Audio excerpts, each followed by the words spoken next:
Di negara itu terkenal itu udah main-main artinya. Bukan di sini aja ditusuk, di sini. Di mata pernah ditusuk.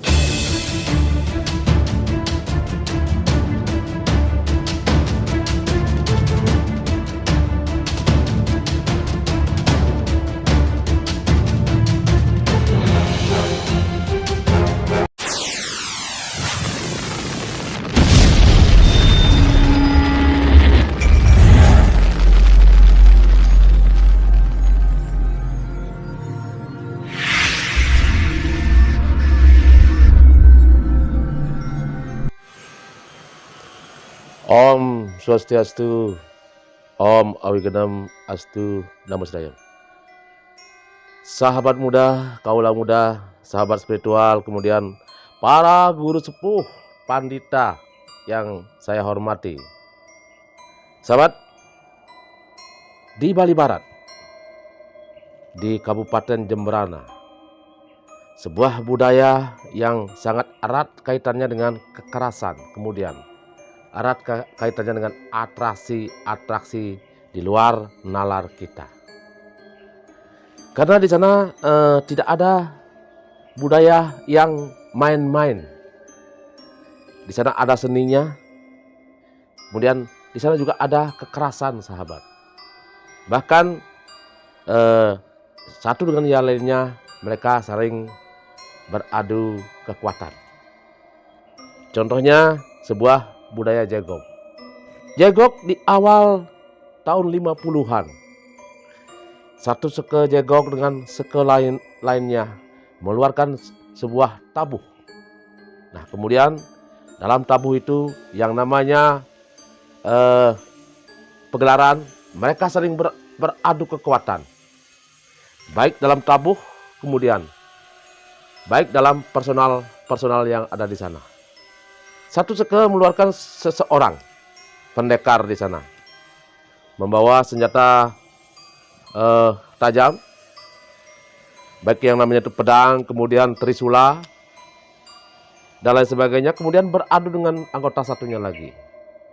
Mereka bertempur dalam satu pegelaran, ditonton oleh orang banyak, dan sangat mengerikan, sahabat. Di sana terkadang ada luka. Bahkan di tahun 1950-an mereka ada yang mati. Nah, mereka sangat sportif, sahabat. Kalau ada yang terluka bahkan meninggal, mereka tidak ada dendam di antara mereka karena sudah ada perjanjian sebelumnya. Sebuah pegelaran yang namanya Mekepung. Mekepung adalah sebuah pegelaran antara kerbau-kerbau diadu, kemudian ada yang mengendarai, dan mereka harus saling mendahului. Mana yang menang, mana yang kalah. Nah, di sana juga terkait sekali dengan ilmu kekebalan. Mereka mencari ilmu kekebalan ke sana ke sini, bahkan mereka punya sebuah ilmu kekebalan. Kemudian erat kaitannya dengan roh-roh halus, jin-jin yang dimintakan pada beliau untuk sebuah pegelaran dan kekebalan. Disinilah budaya orang Bali Barat yang notabene didatangkan dari daerah Jawa. Karena orang-orang Bali Barat itu kebanyakan adalah orang dari Jawa. Jadi mereka dulu di zamannya Majapahit, kemudian Belambangan, kemudian mereka diusir dari Jawa karena masih menganut agama Hindu. Kemudian mereka hidup di daerah Barat yang dominan, di daerah Bali umumnya. Sahabat muda, sahabat milenial, hari ini saya ingin berbagi sama kalian tentang budaya Bali Barat. Budaya Bali pada umumnya, tapi khusus budaya Bali Barat tentang apa? Tentang penyalonarangan, calonarang, sahabat. Di Bali Barat, orang-orang di sana itu tidak main-main. Kalau di daerah timur, mungkin di Gianyar, lebih menonjolkan tentang seni. Dan seni yang lebih ditonjolkan di sana. Nah, kalau Bali Barat, di sana lebih menonjolkan tentang atraksi, sahabat. Atraksi yang betul-betul sangat mengerikan. Di mana di sana bukan saja seni yang ditonjolkan, tapi lebih ke atraksinya. Dan mereka melakukan celenarang dengan mengundang-undang leak jin, kemudian Wong Sumedang Samar, dan diajak untuk bersama-sama untuk mensukseskan penyelenarangan. Dan kemudian mereka bermain dengan pisau yang sangat tajam, bukan hanya badan aja, bahkan mata pun, telinga, muka ditusuk sahabat. Jadi itulah ciri khas daripada orang Bali Barat. Nah, untuk lebih jelasnya, saya bertemu dengan seorang penari Rangde yang dulu beliau pernah perutnya bolong, ditusuk Astungkara, beliau selamat walaupun darahnya keluar dan robek perutnya. Astungkara masih selamat dan beliau masih tetap menjalankan kewajibannya sebagai penari Rangde. Sahabat, ini dia videonya.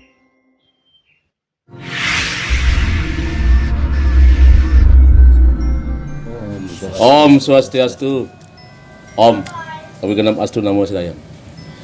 Sahabat muda, sahabat milenial, kemudian para sahabat spiritual, guru pandita sepuh yang ada di tanah Bali, kemudian di tanah Nusantara. Hari ini saya berada di rumah saya sendiri. Rumah tepatnya di Desa Pergung, Banjardoh Pasar, Kecamatan Mendoyo, Kabupaten Jemberana. Nah, inilah rumah kelahiran di Griyo Agung Desa Pergung, sahabat muda. Dan saya punya anak, semua tidak berkesempatan ke sini. Yang punya rumah ini anak saya Cahyadi, dan yang satunya lagi Mangku Eko nggak bisa.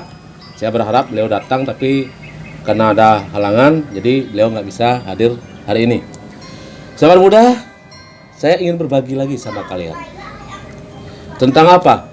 Tentang sebuah tradisi Bali, kearifan lokal Bali, budaya Bali, kemudian jenius Bali. Ini yang sudah turun-temurun diturunkan oleh leluhur saya dari sejak dahulu kala sampai sekarang, karena leluhur saya menangani semua yang ada penyelenarangan, baik itu ada di dalam kahyangan, kemudian di desa-desa lain, kemudian di gereja kita sendiri, di rumah kita sendiri. Sahabat muda, saya ingin membagi dengan kalian tentang pengalaman seorang pemunut Rangde, seorang penari Rangde. Nah, kebetulan di sini saya dengan sahabat saya, beliau di luar keluarga tapi bersatu. Dari dulu keluarga kita sudah menyatu dengan keluarga beliau ini. Yang satunya ini Bapak Komang Wartaya, dan yang satunya lagi Bapak Ketut Budiarte. Selamat sore Pak Komang. Senang berjumpa dengan Pak Komang, Pak Ketut juga. Sahabat muda, tentu kalian ingin tahu bagaimana sosok seorang penari itu dari awal, kemudian beliau menarikan sebuah durga. Nah, durga itu adalah dewa dewi yang tentunya menyatu dengan siwa. Ini ada satu proses yang ingin saya ketahui, ingin saya bagi di sini adalah bagaimana seorang beliau ini berani ditusuk dengan senjata tajam, tidak main-main, dengan keris dan tombak.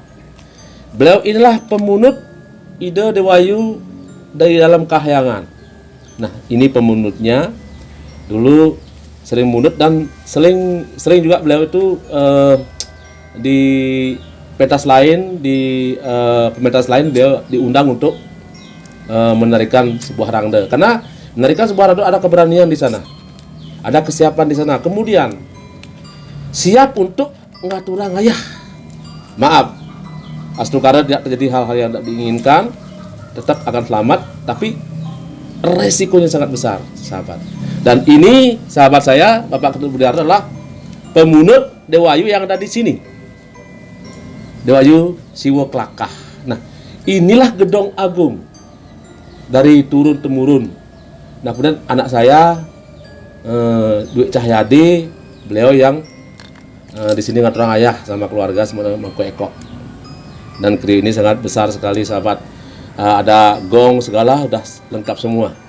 Kami sudah dari dulu sudah diwariskan gong, perangkatnya, kemudian penyelewengan yang ditangani oleh keluarga kami. Pak Komang, saya bertanya dulu sama Pak Komang. Pak Komang, nah ini terkait dengan Pak Komang menarikan rangde ya. Kalau di negara itu main rangde tidak main-main. Jadi memang betul-betul inilah tombak, sahabat. Nah, tombak. Di tombak ini tidak bisa di apa? Tidak bisa diadu pakai tangan keras sekali dan sangat runcing. Dan ini keris. Ini keris yang sering dipakai. Ini biasanya dipakai oleh anak saya, Cahyadi. Nah, dia sebagai paling meguna, jadi patih paling meguna. Nah, dia bisa merancam Dewa Ayu atau Dewa Rarum. Nah, ini kerisnya. Sangat tajam sekali, sahabat. Dan baja, bukan besi biasa. Sahabat, nah keris inilah tadi yang dipakai untuk penyelewengan di setiap pementasan yang ada di desa kami, Desa Pergung. Kemudian di desa, karena kami sering diundang oleh desa-desa untuk melakukan penyelewengan, melakukan ritual penyelewengan, baik di desa tetangga, kemudian di luar kabupaten, kecamatan dan sebagainya, sering kami lakukan itu dulu dan sampai sekarang, sampai detik ini.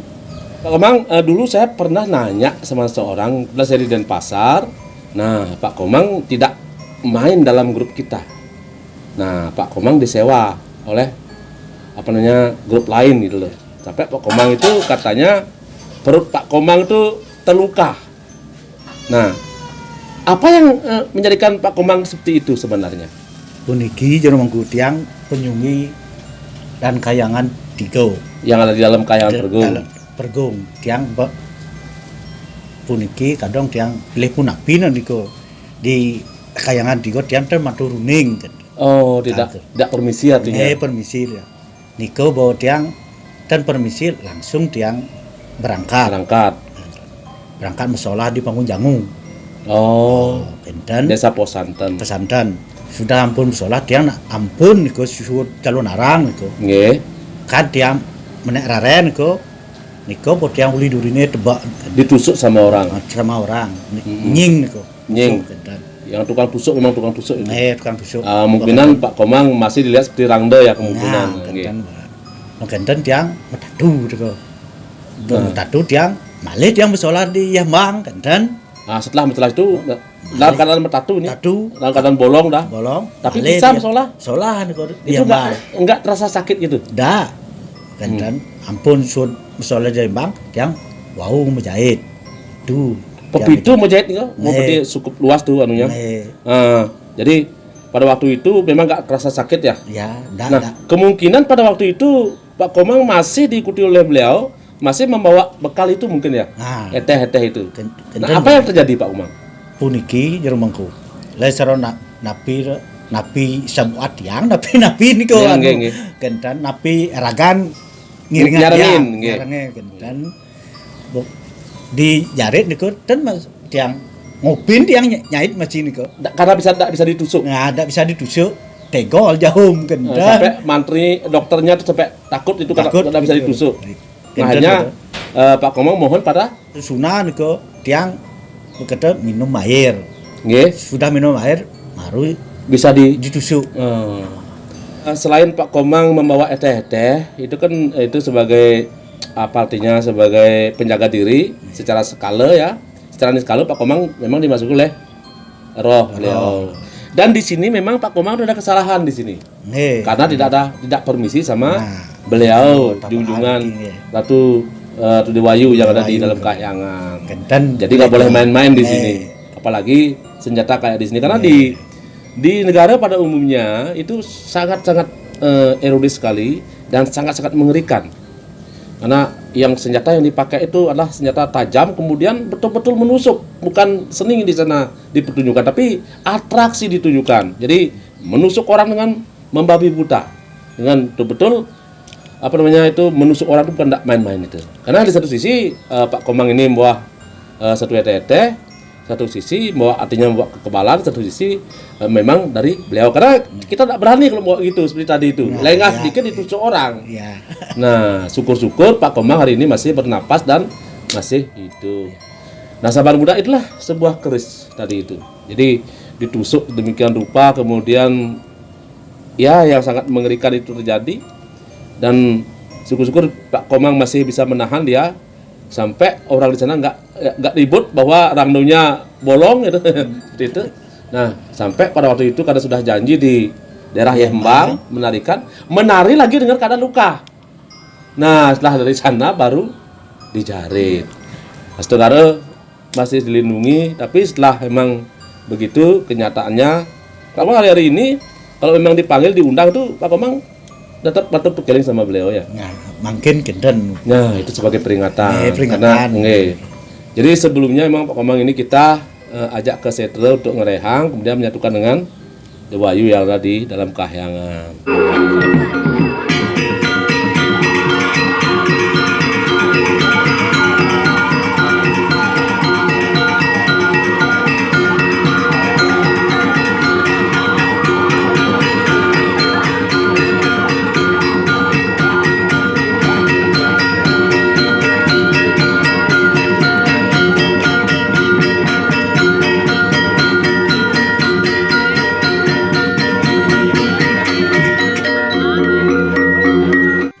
Sahabat muda, nah ini yang satunya ini.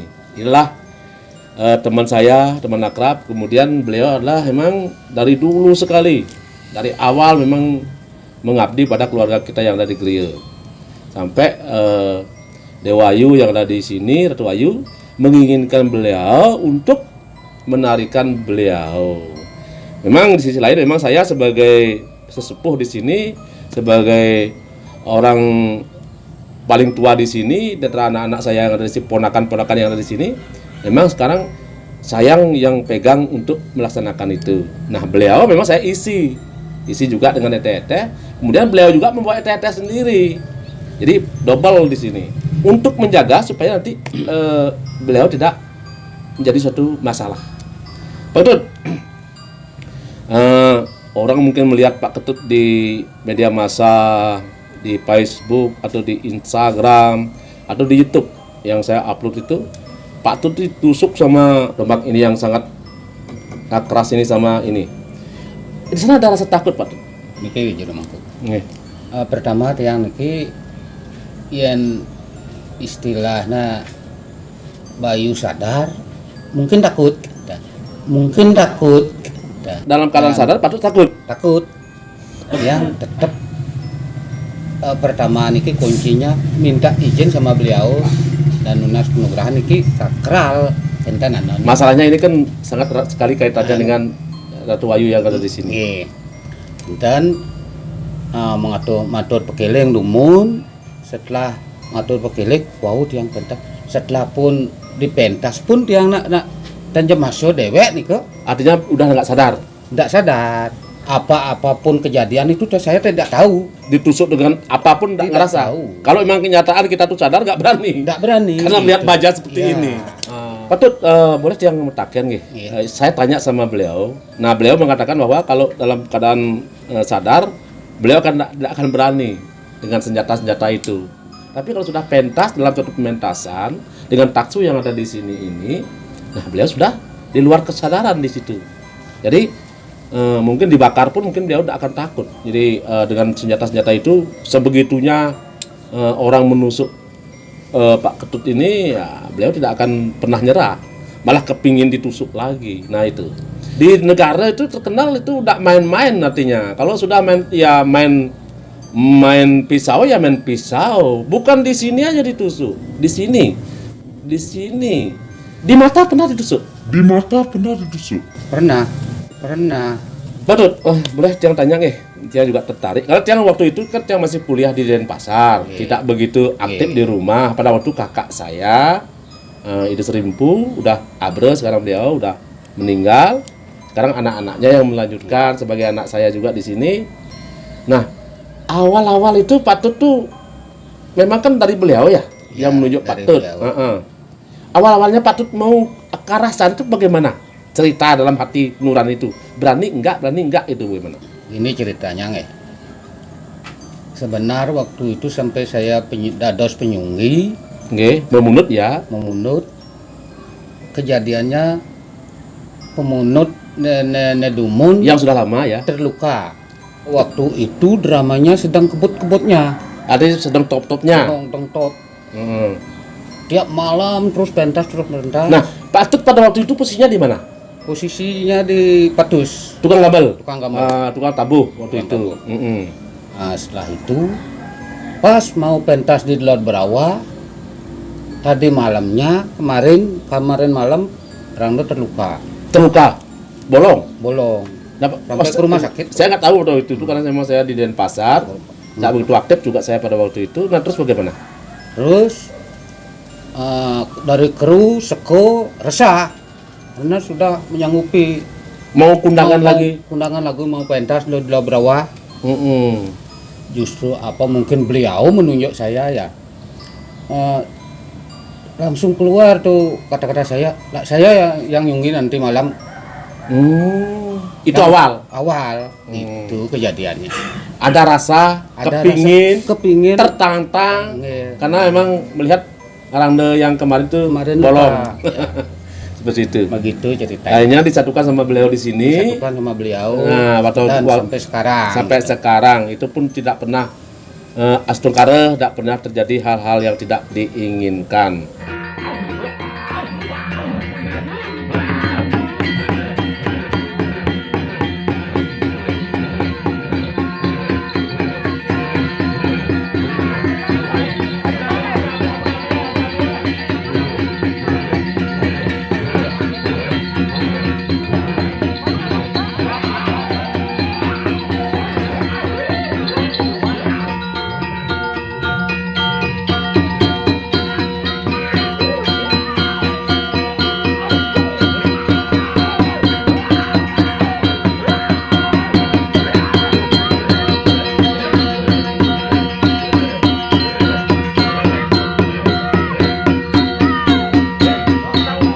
Kunci pertama tetap matur pekeling, Dan percaya. percaya. Tapi memang Yakin harus. kenyataannya kalau kita melihat senjata-senjata itu kita takut ya maksudnya. Takut. Sekali.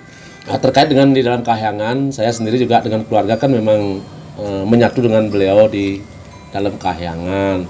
Jadi kami sama keluarga besar memang arahnya memang dalam kahyangan. Apapun yang dalam kahyangan kegiatannya itu pasti keluarga kami yang menyelesaikan.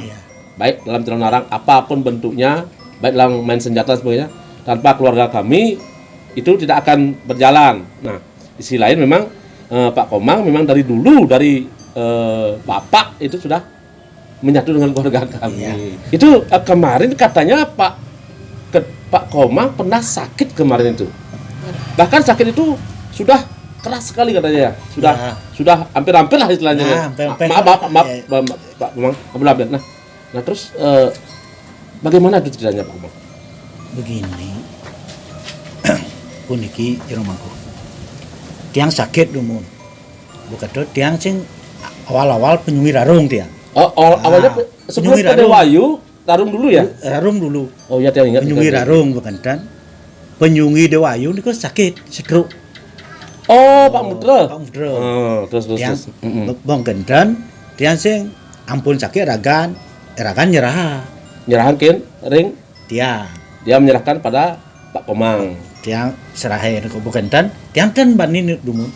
Tidak berani Tidak berani. untuk melaksanakan itu, tugas itu. Terus, Mengendan tiang panggil ke Pak Mudro, nggih. tunda mereka pangketi ragan nyerahaken tiang, Wau. wau tiang. Saya akan sanggup. Jero mangku malih niku. Jero mangku kayang 3. Jero mangku yang mana niki? Yang sudah yang tinggal cangkring apa Cangkir dekat cangkring. Oh, jero mangku yang lama. Yang lama. Yang tinggal cangkring, yang sudah yang sudah meninggal itu. Meninggal. Terus setelah itu, Mengendan tiang ngajak mereka. Si Pak Mudro, kati ragan nasaro napi niku jag pangarus tiang niku nyungi. Niku Dewayu. Wendan anon niku saro napi anak buah niku. Ya. Dicocoki Nggih. pang tiang nyungi niki rarung tunai ngerarahan kan. nah, terkait dengan sakit itu gimana? sakit niko buat tiang anu. Karena tidak mau kemarin tuh. Ndak mau Akhirnya penyungi Dewayu niko akhirnya sakit. Sakit. Oh, Oke. gitu. Dan ya, Karena memang Tiang- Pak Komang memang dituduh dicatri, udah disurat oleh beliau wah Pak Komang sebagai pembunuh Dewayu yang ada di dalam kahyangan. memang tiang mangku dalam dekat cangkring niko. Yang Nah, kemarin, tiang, nggih. tiang dan masih bani. Sebelum penyerahan mandat, Mandat estafet kan. gitu nggih. Ya itu memang sangat sakral sekali kalau kita tuh ingin bicarakan masalah Durga, Siwa itu karena memang itu sangat erat sekali dengan jiwa dan raga kita. Kalau kita salah sedikit aja itu akan menjadikan suatu masalah. Pak Komang nggih. Niki bejero mangku tiang. Niki puan lemang tiang niki. 2 hari yang lalu nggih. Tiang sirap. Nggih. Niki babat yang cicing selam. Anjing datang ini Anjing datang ke rumahnya Pak Komang. rumah Pak Koma Nggih. cek dibabar niki babar. Artinya Pak Komang sedang tidur, dia loncat di atasnya. Loncat. Terus. Niki tiang rerah kancana. Oh, Niki. ring Durga, ring Dewayu, ring anu. Niki Pak Niki Karyo. Oh, Biasa kan oh gitu kan. Kentan. Ya mudah-mudahan nanti Astungkara Karyo ini beliau akan musola. Nah, yang sangat saya ingin tanyakan juga karena memang mungkin netizen juga teman-teman tidak tahu.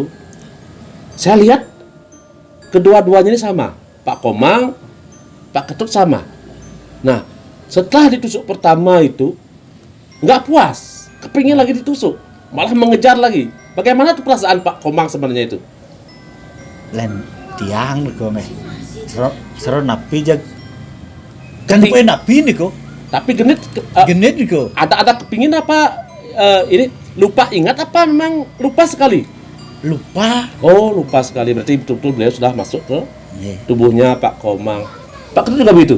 Begitu juga pada kadi ngeraosnya niki Pak Komang. Ya nampun ragan nyeledi nyelekin dewek tiang nak rasa nggak kuangan luntur asan Ya, artinya kepingin lagi. kepingin lagi. Malah Pak Ketut kemarin berapa kali pementasan dengan tiang tidak mau beliau tuh kembali ke Parahyangan, kepingin lagi. Iya. Tusuk lagi, Ya, tusuk itu. lagi, tombak lagi. Mana orangnya gitu? Itu sudah kepingin. udah tidak rasa udah. Jadi beliau memang kepingin ditusuk, memang kepingin sekali. Iya, kalau punya kepingin aku belum puas gitu. Ya. Jadi Mungkin begitu beliau begitu anunya. kemauannya begitu. Sampai kemarin ayam kecil penyembelih tuh patut makan langsung ke dalam itu.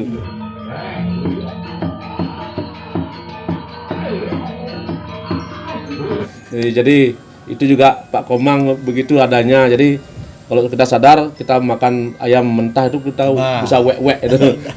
Jadi bisa muntah begitu.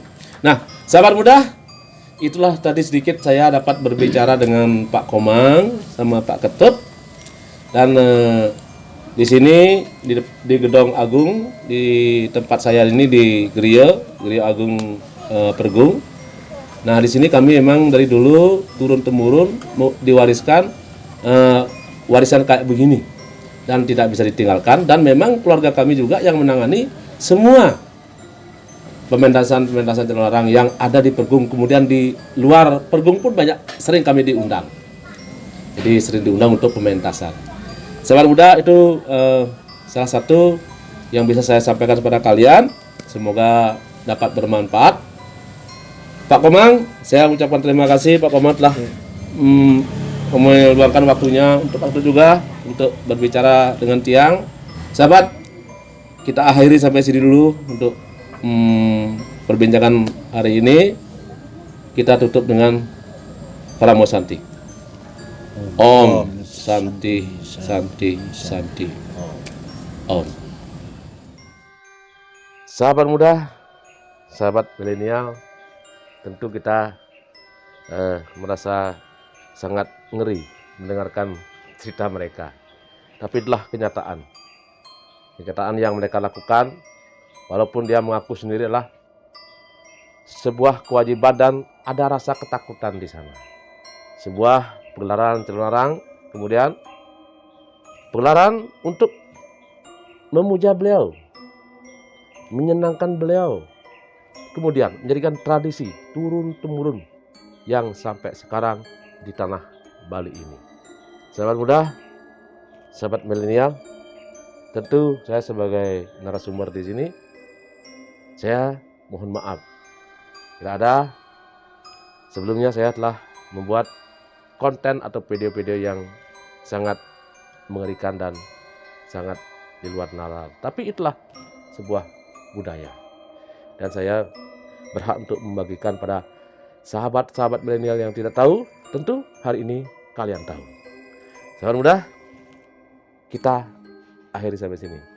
Ingat, ikuti terus langkah saya menuju sebuah kearifan lokal kita. Om Santi, Santi, Santi. Om.